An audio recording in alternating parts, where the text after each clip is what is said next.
The archive record 511 Johan Liebert cold open. There is a question every investigator eventually stops asking out loud. Is a person born empty, or is emptiness something that gets built into them piece by piece until nothing else fits inside? Most case files never force you to answer that question. This one does. Somewhere in the archive of every long investigation, there is a file that resists closure, not because the evidence is missing, because the evidence keeps pointing in two directions at once. This is that file, a subject who was, by every early account, gentle, beautiful, unusually perceptive for his age, and a subject who, by every later account, may be one of the most complete psychological voids ever documented. We are not here to decide if he was a monster. We are here to understand what a human being becomes when identity itself is taken apart before it ever finishes forming. Archive opening. Every file in this collection has a number. This one has become the number itself, 511. It should have been the name of a building, an address, a place where nothing happened. Instead, it became shorthand for something investigators still struggle to describe in plain language. A facility, a method, a theory about what human beings actually are underneath the stories they tell about themselves. The subject at the center of this file was not the only child processed through that place, but he is the one whose outcome the file keeps returning to, because his outcome refuses to sit still. Every analyst who opens this record eventually writes the same note in the margin. Where does the child end and the experiment begin? We do not have a clean answer. We have fragments, testimony from people who loved him, testimony from people who feared him, and long stretches of silence where no one can say for certain what happened at all. This is record 511. Subject: Johan Liebert. Surface identity to the people who met him briefly, he did not read as dangerous. He read as remarkable, composed in a way that made other people feel unpolished by comparison, intelligent without needing to prove it, calm in rooms where everyone else's calm had already broken. Colleagues, doctors, strangers on trains all described a similar sensation after speaking with him. The feeling of being deeply understood, and underneath that feeling, if they thought about it long enough, a second sensation they could never quite name. The feeling of having learned nothing about him at all. He offered warmth the way a mirror offers light.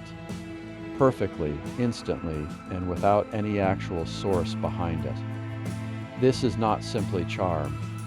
Analysts studying this pattern describe something closer to social mirroring, an ability to reflect exactly what another person needs to see, without any of it costing him anything internally.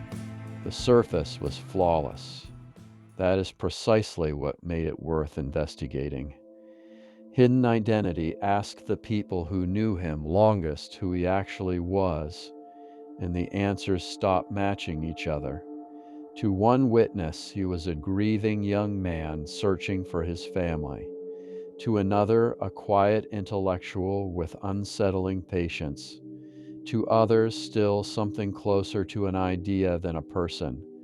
A presence that rearranged itself completely depending on who was standing in front of him. This is where the file becomes difficult to write, because the standard tools of psychology assume a stable core underneath the behavior, a true self hiding beneath the performance. Here, that assumption may not hold. One interpretation is that his identity never fully solidified in the first place.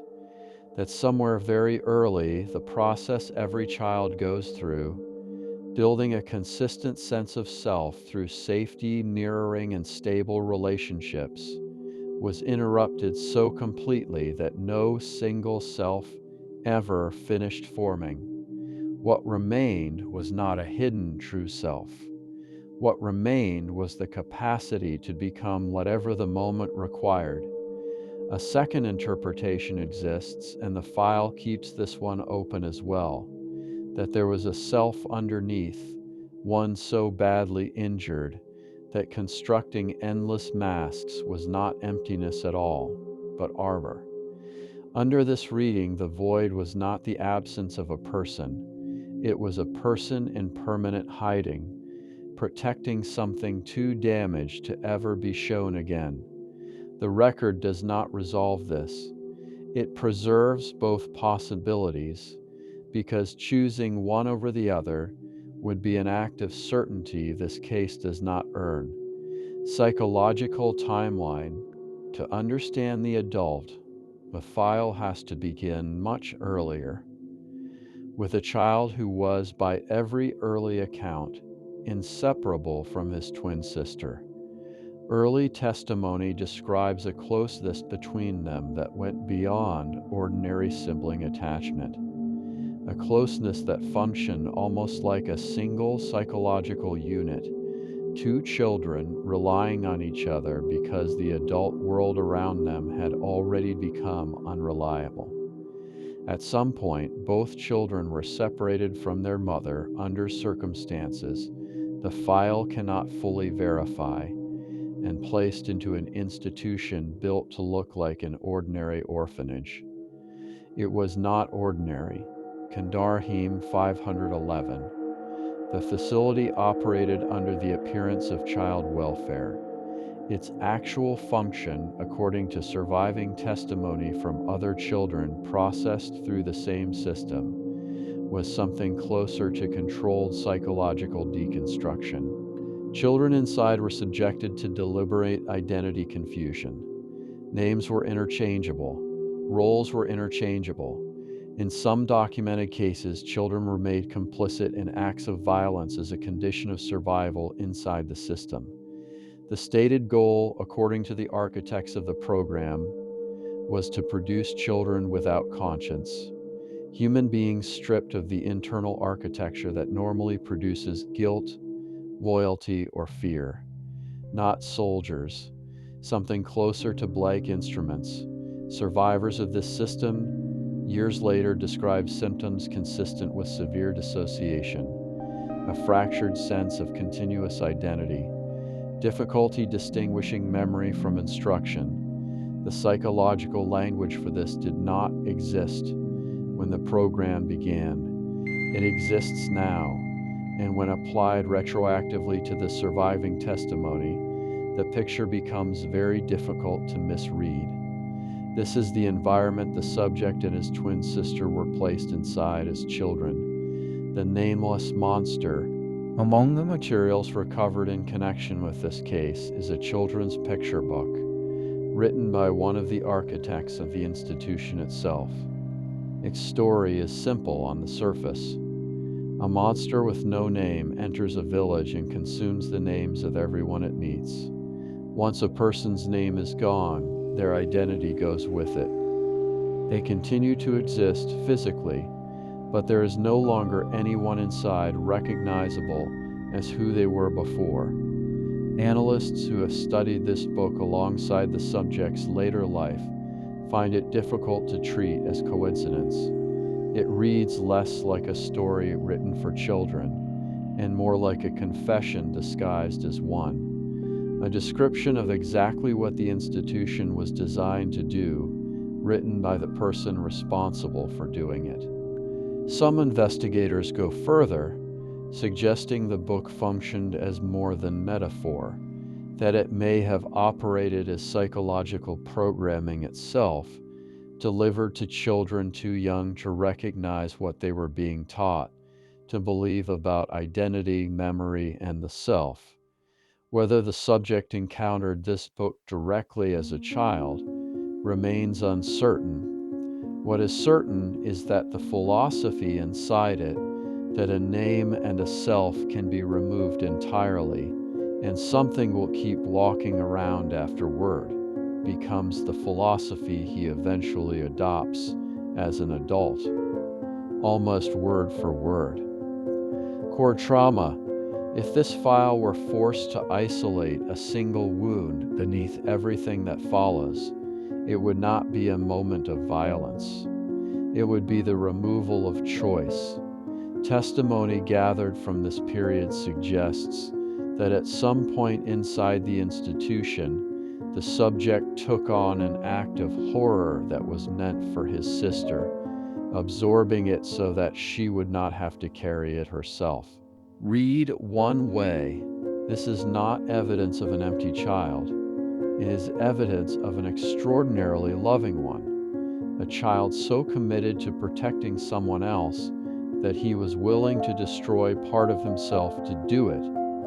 Read another way. The capacity for that act may already have existed before the moment required it, meaning the institution did not create the void. It simply recognized it early and gave it room to grow. The file cannot settle this question with certainty. What it can confirm is that every documented relationship in the subject's later life circles back to the same unresolved tension. Is love something that protects the people we care about, or is it something that quietly destroys whoever is willing to give it? Defense mechanisms. A child cannot survive the deliberate dismantling of identity without building something to stand in its place. The adult subject displays what clinicians would recognize as depersonalization on a near constant basis, treating his own existence with the same clinical distance he applies to everyone else's. This is a well-documented adaptation in survivors of severe early dissociation. When the self becomes too dangerous to fully inhabit, a person learns to observe themselves from a slight distance permanently. Nihilism functions here not simply as belief, but as anesthetic. If nothing has inherent meaning, then nothing that was done to him, and nothing he later does to others, can be measured against a meaning that was never real to begin with. Having lost all control over who he was allowed to be as a child, he compensates by acquiring near total awareness of who everyone around him actually is. Their fears, their private shame, the gap between who they present themselves as and who they are underneath. Where he could not control his own identity, he learned to control everyone else's exposure of theirs. And where he cannot offer a stable self to the people around him, he offers a reflection instead. This explains a pattern investigators return to again and again. People who spent real time with him consistently describe feeling completely understood, while being unable to recall a single true thing he ever told them about himself in return. Manipulation psychology. The manipulation attributed to this subject rarely takes the form investigators expect. There is very little forceful coercion in the record. Almost none of it looks like domination. Instead, the pattern that emerges is closer to psychological excavation.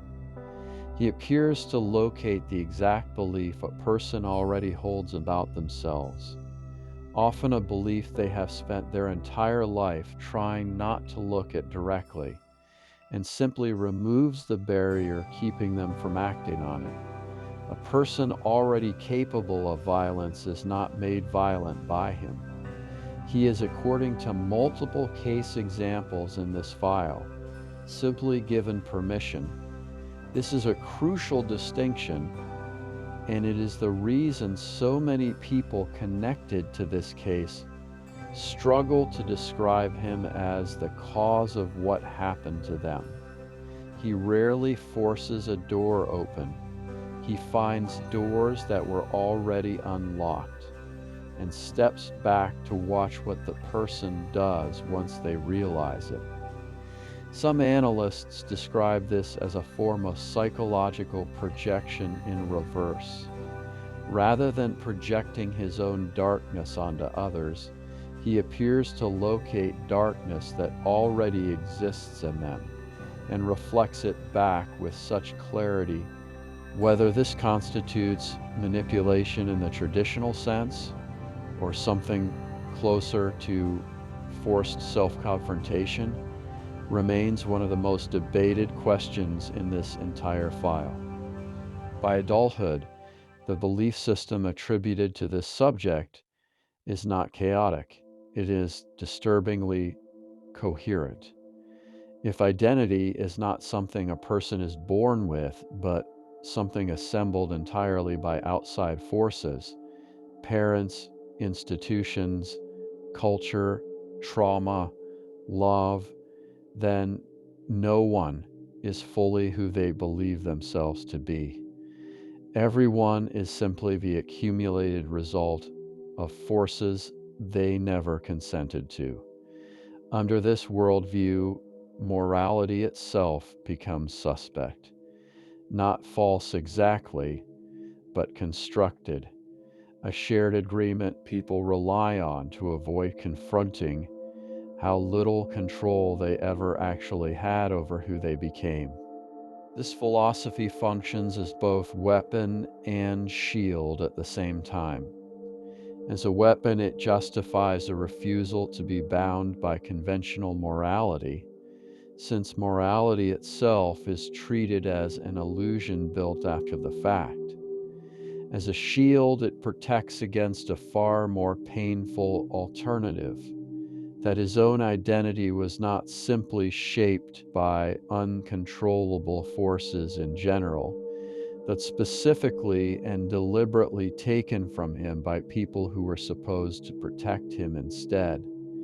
If nothing was ever real to begin with, then nothing was ever actually stolen. That single idea may be the most efficient psychological defense cataloged anywhere in this archive.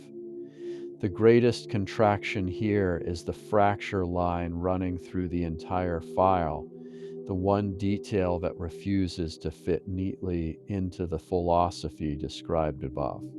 A person who claims to believe in nothing, who insists that identity is illusion and meaning is manufactured, spends the majority of his adult life engaged in an obsessive, almost sacred search, searching for the truth of where he came from, searching for his sister's memory of what happened to both of them, searching for confirmation from the very people who shaped him. If nothing truly mattered, none of this searching would be necessary. He would not need an answer. He would not need his sister to remember. He would not orchestrate elaborate, dangerous confrontations with the architects of his own childhood, seeking something from each of them that resembles uncomfortably an apology. A person who has genuinely stopped caring does not spend a lifetime trying to locate their own origin story. The searching is the wound still speaking, even while the philosophy built on top of it. He constructed an entire worldview around the idea that nothing matters, and then spent his whole life proving through his own relentless actions that one thing still did. Psychological verdict. This file was never going to determine whether Johan Liebert was a monster. It exists to determine what his case reveals about identity itself, and by extension, about everyone reading this file. What it reveals is this: identity is not the fixed, permanent core most people assume it to be. It is built, relationship by relationship, safety by safety, moment by moment, across childhood. And because it is built, it can also be unbuilt deliberately by anyone willing to apply enough pressure over enough time. Most people are never forced to test this theory, because most people are never subjected to a systematic, intentional attempt to dismantle who they are before that process is finished. He was. And what grew inside that dismantled space was not simple cruelty. It was a mind that understood with unbearable clarity exactly how fragile everyone else's sense of self actually is, because his own had been taken apart piece by piece and no one had ever helped him put it back together. Ending the most unsettling part of this file has nothing to do with the subject at all. It has to do with the reader. You have an identity you believe is solid, permanent, fully yours. You have almost certainly never been forced to discover how much of it was actually assembled by circumstances entirely outside your control. The family. If identity can be taken apart that completely in one person, how certain are you that yours was ever truly your own? Subscribe outro. This file is now sealed. Thousands of records remain unopened. Some of them are waiting for a reason no one has figured out yet. Until the next file opens, keep questioning. If this investigation stayed with you, subscribe to the archive and be here when the next record is unsealed.